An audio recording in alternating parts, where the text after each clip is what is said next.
everybody, this is Cisco-Meth and welcome to my home once again.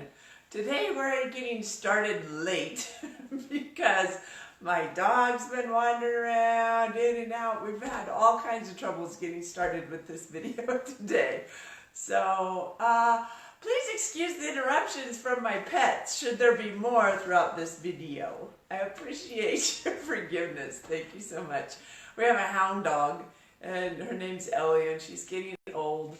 And then we have a cat that I swear is like 150 years old. I don't know, he's so old and he just, you can't get after old people, right? Old people and pets, you just kind of like to let them do whatever they want to do.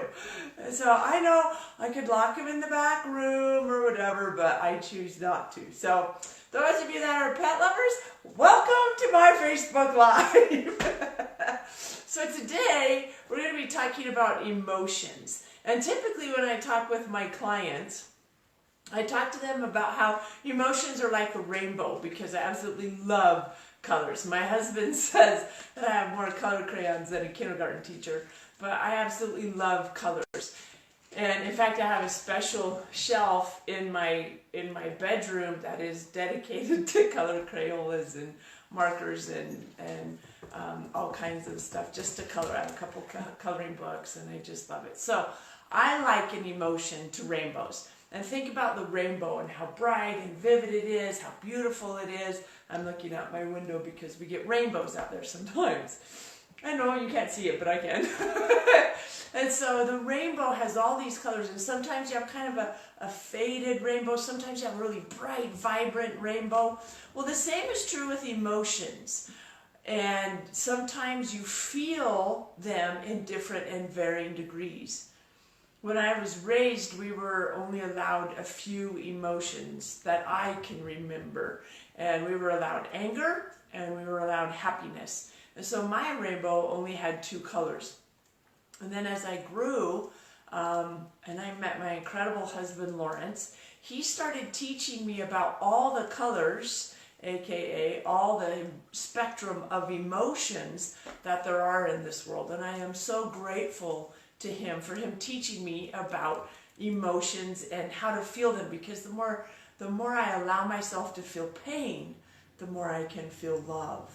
The more I allow myself to feel other emotions, the deeper the happy ones feel. Because anytime you stop yourself from feeling any type of emotion, you stop all of the emotions. The other day, my son Max was having some difficulties with emotions. And I was explaining it to him in the rainbow analogy. And I said, Max, just think if somebody gave you glasses and you went from seeing only a two-colored rainbow to this multicolored rainbow, would you ever give the glasses back? And he's like, well, I don't know. So he wasn't quite understanding about the rainbow analogy. So I came up with a new one, and I thought I would share it with you today as well. And it's called containers. Okay? So let's say that your emotions are contained in different containers. Now I know that each one of these is not exactly the same size or anything like that. First of all, I'm not an artist. But second of all, there's a reason for that. Let's label some of these containers, okay? I have happy, and I have sad, and I have calm. Did you know that calm, it can be an emotion? And I also have, let's say, frustration.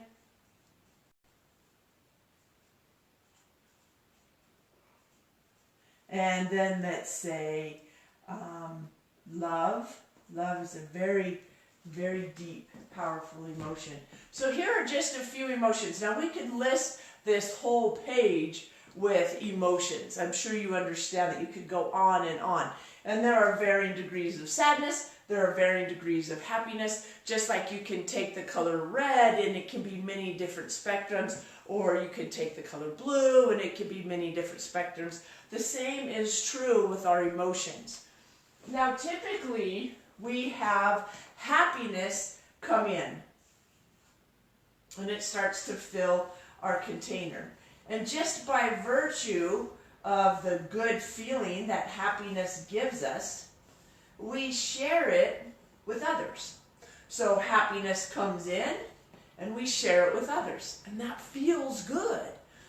So they say, you know, if you smile at somebody, then you're more likely to smile at someone else. I love playing this game. My kids and I, we walk down the street and we just smile at people.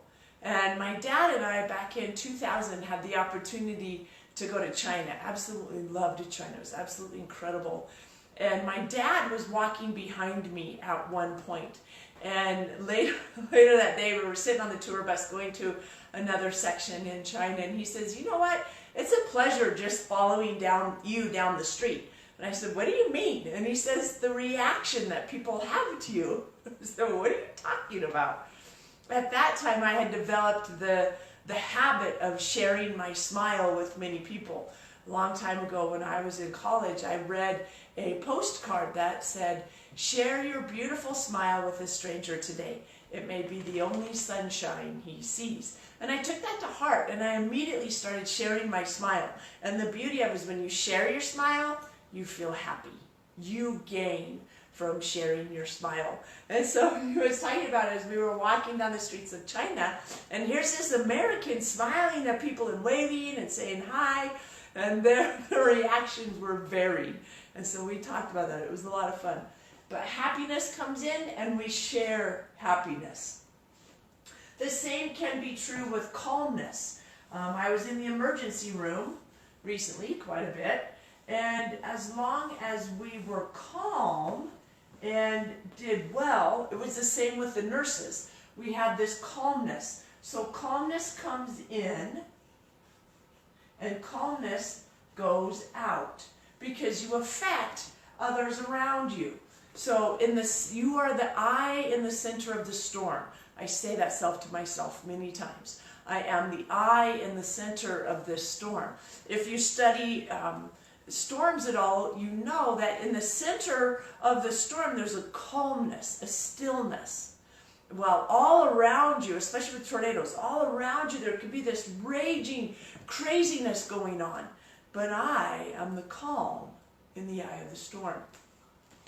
Another one, let's talk about love. Oh my gosh. As love comes in and fills us, I want you to just think of love for a moment, whether it's love for yourself, love for others, love for your pets, love for something that you're doing. Again, very many different degrees on love. Again, love comes in and you naturally just share it because it feels so good. So what we're saying here is that good relations or good emotions are easy to share.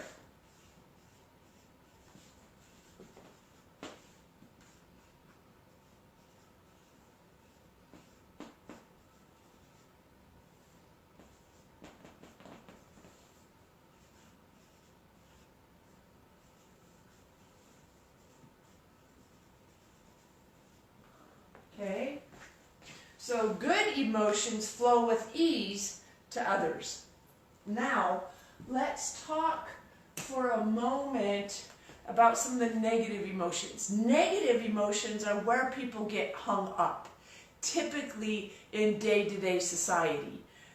There are certain societies where the negative emotions are shared very freely, and they can cause a lot of pain, and that becomes the norm. And then they need to learn how to share and understand happy emotions. However, most of especially our country, most of our country deals with happy emotions quite easily. Whereas the sad or the negative, we typically would call them negative emotions, but they're emotions. All emotions are good. They're signifying something. So I don't necessarily want to call them good or bad, but they're definitely positive or negative. They add to or they subtract, okay? So as we have sadness come in and it starts to fill us, if we don't have something to release it, right? I love going to the gym. I love going for walks. I like to journal. I like to talk to a friend. So those are some of the techniques that I use to deal with sadness. But if you have not learned how to deal with sadness, you see that your cup can fill up. Just in day-to-day life, things happen, right? And so as your cup fills up, and you think you're handling it so beautifully, which you may be handling it beautifully, I don't know, but your cup continues to fill up. And then what happens is when it gets to the top, we explode, okay? We don't handle it very well. We just explode and, This is the part we try to avoid. So as negative or as sadness comes in, you've got to learn how to express it out, not on other people. There are many different techniques. A few that I can give you here. We talk about it quite extensively in my 3-day training, but here a few that I can give you are ones that I've already told you. I love to go for a walk. I love to go to the gym. I love to journal. Okay, those are some things that you can do. I feel sad because, and then just let those emotions flow. Then if you want to, you can either tear that out and throw it away or burn it and get rid of it, or you can keep a sadness journal where you allow yourself to pour out all your sadness. I like to get rid of that energy, okay, because I want it gone and away. I want it out. I don't want it around. Everything is energy, and wherever that attention flows is where that energy goes, and sometimes it's appropriate to have sadness, and sometimes it's not. So I'm going to let you be the judge of that. I don't have time to go into all the parameters, but just know there are some, you can research it. I have some podcasts on it, and especially my 3-day event, okay? Now let's talk a little bit about frustration. Frustration happens when things don't go your way. You are standing in line at the bank, or you're in rush hour traffic, or, right? You've done something 3 or 4 times and it's still not moving forward. Can you feel the frustration building inside of you? I can. And again, the same thing happens. All of a sudden, you're totally full of frustration. And what happens? You explode. You blow up. Because it keeps coming in. And you have to learn how to let it out. Some of the techniques with frustration are declarations that I use. One is, I am the calm in the eye of the storm.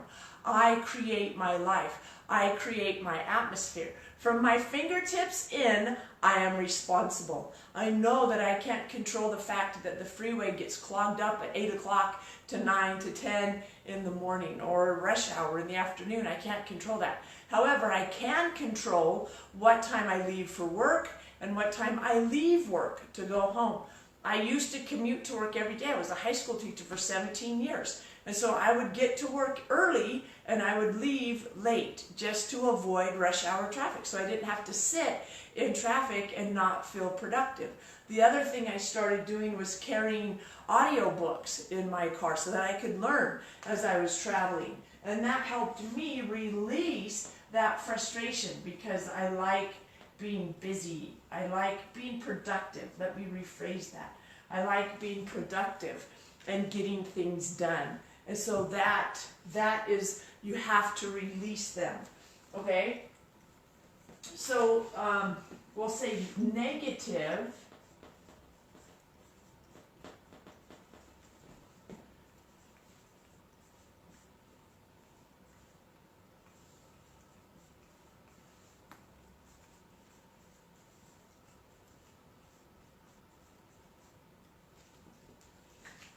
Negative emotions also need to flow. We just don't want them to flow to others. Nature is an incredible way for me. Go talk to a tree, go lay on the grass, feel Mother Earth. Mother Earth is there to cradle and caress you and help you be supported so that you can feel better. Release your negative emotions. Let her cleanse it and clarify it, clean it, and give it back. okay? I want to thank you so much for joining me today. I hope you got some good information from this. I want to invite you to check out more. I have a YouTube channel. I also have a podcast. I have a newsletter. Let me know if you'd like to get on my newsletter list. Thank you so much for joining me. Have an absolutely fabulous day. Bye for now.